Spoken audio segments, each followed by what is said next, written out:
بچپن میں چیز چرائی ہو تو کیا کریں؟ سیف اللہ صاحب ثوابی سے پوچھتے ہیں، اگر بچپن میں آپ کسی کی کوئی چیز چھپا کر لے جائیں اور اسے ابھی تک پتہ ہی نہ چلے تو کیا اس بارے میں بھی اس سے معافی مانگنی چاہیے یا نہیں؟ ہاں اس سے معافی مانگیں گے تو پکڑے جائیں گے بھائی. اللہ سے معافی مانگیں، اب اس کو نہ بتائیں، اب اس کے نقصان کی بس تلافی کریں. اور تلافی اس طرح سے کریں کہ جو چیز آپ نے چرائی تھی وہ چیز اگر موجود ہے ابھی تو وہی چیز کسی طرح ہدیہ یا گفٹ کے نام پہ اس کو دے دیں، اور اگر وہ چیز نہیں ہے تو اس کی قیمت آپ گفٹ کے نام پہ یا تحفے کے نام پہ اس کے پیسے لفافے میں ڈال کے محترم کو پکڑا دیں. تبشیر انصاری انڈیا سے، کیا جان بوجھ کر گناہ کرنے سے انسان کافر ہو جاتا ہے؟ میں نے ایک صاحب کے بیان میں سنا کہ اگر کوئی یہ سوچ کر گناہ کرے کہ اگر وہ گناہ کیا تو وہ کافر ہو جائے گا تو وہ سچ میں کافر ہو جاتا ہے، خواہ وہ گناہ کرے یا نہ کرے. اس بارے میں وضاحت فرما دیں. نیز کیا جان بوجھ کر گناہ کرنا کفر ہوتا ہے؟ نہیں بھائی، گناہ کرنا تو لوگ جان کے ہی کر رہے ہوتے ہیں، زیادہ تر دنیا میں جو گناہ ہو رہے ہیں وہ جان بوجھ کر ہی ہو رہے ہیں، تو اس سے کافر نہیں ہوتا. اور یہ کہنا کہ فلاں گناہ کرنے سے کافر ہو جائے گا، یہ جہالت کی بات ہے. گناہ کرنے سے انسان کافر نہیں ہوتا، ہاں کفر کے قریب ضرور پہنچ جاتا ہے، تو اس سے کافر نہیں ہوگا انسان. رہا یہ مسئلہ کہ ہاں اتنی بات ضرور ہے کہ گناہ کو حلال سمجھ کے کرنے سے کافر ہو جاتا ہے. بعض گناہ ایسے ہیں جس پر پوری امت کا اتفاق ہے کہ یہ حرام ہے، ان گناہوں کو حلال سمجھنا، یہ سمجھنا کہ یہ اس میں کوئی گناہ نہیں ہے اور وہ پھر کرنا شروع کر دے، جیسے بے پردگی ہے یا زنا ہے یا شراب ہے. اب یہ تو یا نماز قضا کرنا، یہ تو یعنی امت مسلمہ کے اجماعی مسائل ہیں. تو ایسے کسی مسئلے کو جائز سمجھنا شروع کر دینا اور جائز سمجھ کے کرنا، یہ کفر ہے، ان سے انسان کافر ہو جاتا ہے. یا گناہ کو ہلکا سمجھ کے کرنا، یعنی مذاق اڑانا شریعت کا کہ اسلام نے یہ چیز حرام کر دی، اگرچہ حرام ہے مانتا ہوں اسلام میں، لیکن خام خامے کر دی، پتہ نہیں کیا وجہ ہے، ایسی لوگوں کو ٹینشن میں معاذ اللہ اسلام نے ڈالا ہوا. اس طرح کی باتیں جو لوگ کر کے گناہ کرتے ہیں تو وہ بھی کیونکہ شریعت کا انہوں نے مذاق اڑایا ہے تو وہ بھی اسلام سے خارج ہو جاتے ہیں. تو صرف گناہ کو کوئی گناہ سمجھے، ندامت ہو، پھر وہ گناہ کرے گا تو گناہ گار ہوگا مگر کافر نہیں ہوگا. فرقواریت بحث و مباحثے کے دوران کیا کریں؟ صدام بلوچ: ہمیں یہاں بہت سارے فرقے کے لوگ ملتے ہیں تو مختلف باتیں چھڑ جاتی ہیں، بعض فرقے والے غلط بیانی بھی کرتے ہیں. کیا ہمیں ان باتوں پر بحث کرنی چاہیے؟ نہیں، کیونکہ ہمارے پاس اتنا علم نہیں ہوتا، اس طرح بحث بھی لمبی ہو جاتی ہے. اس بارے میں وضاحت فرمائیں. دیکھیں، اگر بالکل خاموش رہیں گے تو باطل لوگ جب بولتے ہیں نا اور سامنے والا بالکل خاموش رہے تو جو نیوٹرل لوگ ہوتے ہیں وہ ان کی باتوں سے متاثر ہوتے ہیں. تو میں یہ نہیں کہتا کہ بالکل خاموش ہوں، یہ بھی نہیں کہتا آپ سے کہ لا متناہی بحث شروع کر دیں. آپ جتنا جواب آپ کو آتا ہے اتنا جواب دیں اور پھر ان سے بولیں بھائی یہ آپ کا مسئلہ غلط ہے، اس میں آپ علماء سے رابطہ کریں. تو اتنی بات کم از کم کر دینی چاہیے، یہ وضاحت کہ آپ غلط بات کر رہے ہیں، صحیح بات آپ نہیں کر رہے، اتنی بات ضرور کہہ دینی چاہیے. نہی عن المنکر بھی ہو جائے گا یہ، کیونکہ بالکل خاموش رہنے سے پھر ان باطل لوگوں کے عقائد جو ہے نا یہ معاشرے میں پھیلتے ہیں، عام لوگ ان سے متاثر ہوتے ہیں.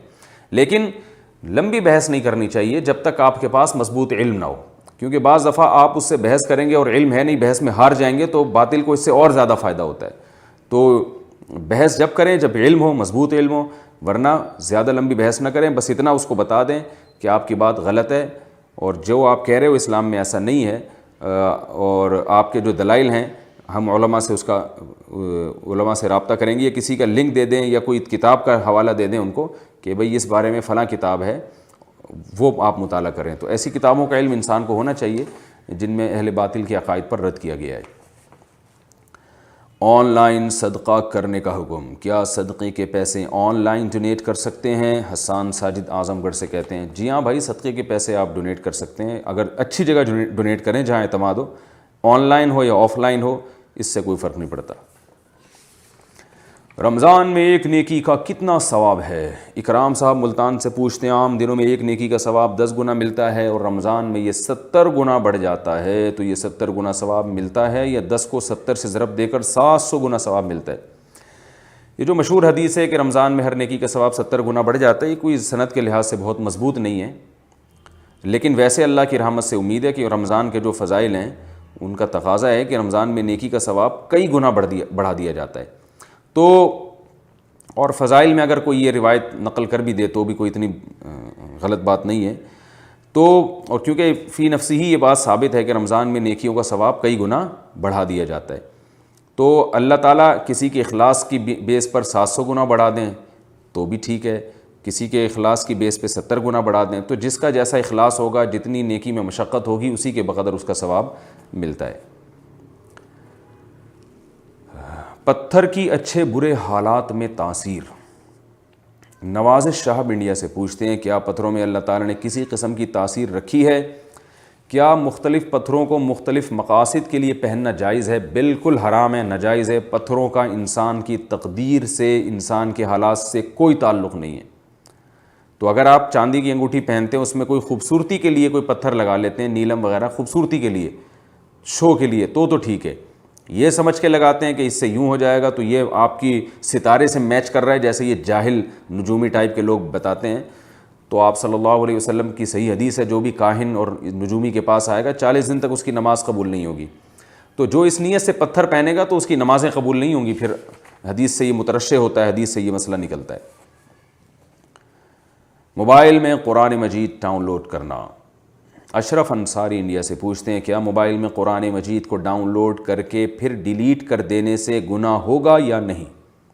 اگر موبائل میں قرآن مجید ڈاؤن لوڈ ہو اور اس کا ٹچ استعمال کرنے کی وجہ سے اسے بیت الخلاء لے جایا جائے تو کیا یہ جائز ہوگا؟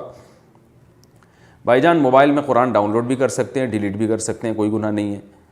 اور اگر ڈاؤن لوڈ ہے موبائل میں قرآن مجید، لیکن ڈسپلے پہ اس کا پیج کھلا ہوا نہیں ہے، تو آپ واش روم بھی جا سکتے ہیں۔ ہاں، اگر اس کا پیج ڈسپلے پہ کھلا ہوا ہے، کوئی پارا یا کوئی صورتیں کھلی ہوئی ہیں، تو پھر اسی طرح بیت الخلاء نہ جائیں، کیونکہ وہ پیج کھلا ہوا ہے تو پھر قرآن کی آیات کی بے حرمتی ہوگی۔ اس لیے اس کو ڈسپلے کو آف کر دیں، پیج سے وہ غائب کر دیں، میموری میں چلا جائے، وہ ریم میں چلا جائے، تو پھر ٹھیک ہے وہ، یعنی ڈسپلے پہ الفاظ نہیں ہونے چاہیے۔ مغرب سے پہلے نفل نماز پڑھنے کا حکم۔